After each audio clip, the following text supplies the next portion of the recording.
Hello, my name is Rose and I work with the Office of Education Ombuds. I wanted to share some quick tips for IEP team members planning for reevaluations.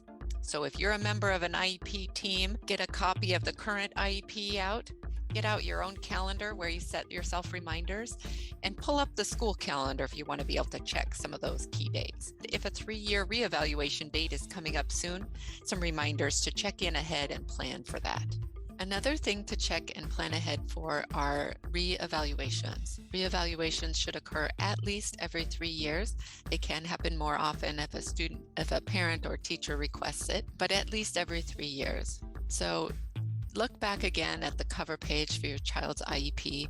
It should also include information about the most recent evaluation date and when the next reevaluation must occur. That's usually right near where the IEP start date is located. On this slide, I show you again a sample of a common form and circles where you'd find the date for the most recent evaluation and the next reevaluation. Mark the due date for that reevaluation on your calendar, and you're going to want to set a reminder for yourself a couple months ahead, actually, for the reevaluation. When we think about evaluation timelines, the school has up to 35 school days to actually complete an evaluation, and that timeline starts from the day that they get a parent's signed consent. 35 school days does not include school breaks, and so when you see the date that the child's reevaluation is due, then that means the school will need to be starting usually at least 35 school days ahead of that due date to get started with the evaluation. If that's the latest time they have to get started with it, you're going to want to plan in advance of that date to help make sure that they start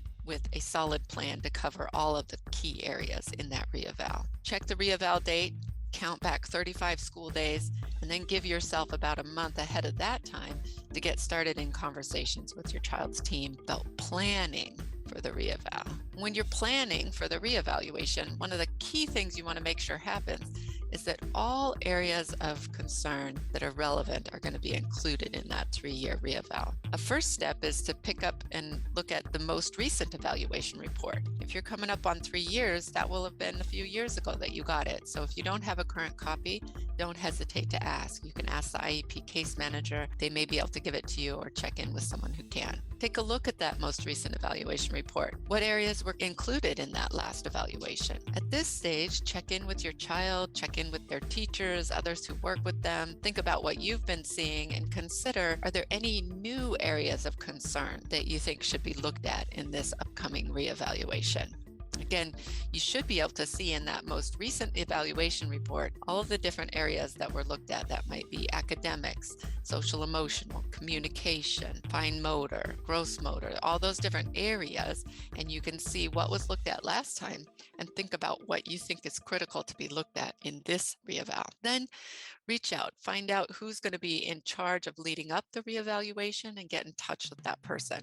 It's usually a school psychologist. You can get in touch with them to discuss what the plan is going to be for what areas would be included in the reevaluation. Sometimes that's a conversation that happens with the whole IEP team. Sometimes you might have a one-on-one conversation with the school psychologist, especially if you've already talked about it as a team and you're following up. Eventually, you'll need to review and fill out and sign reevaluation consent paperwork to get that process started. So make sure you have time to ask questions about that. And again, that's your chance to double check, are all areas identified that you think are going to be important to look at in this reeval. And then this is a good time to check in with the school psychologist or person leading up the evaluation. If you're going to want a draft of the written report in advance of a meeting, it's a good time to ask them to plan to have that ready for you, because they are probably going to be working toward deadline on a lot of different evaluations and other things. And so knowing that you're going to want a draft in advance can help them plan for that.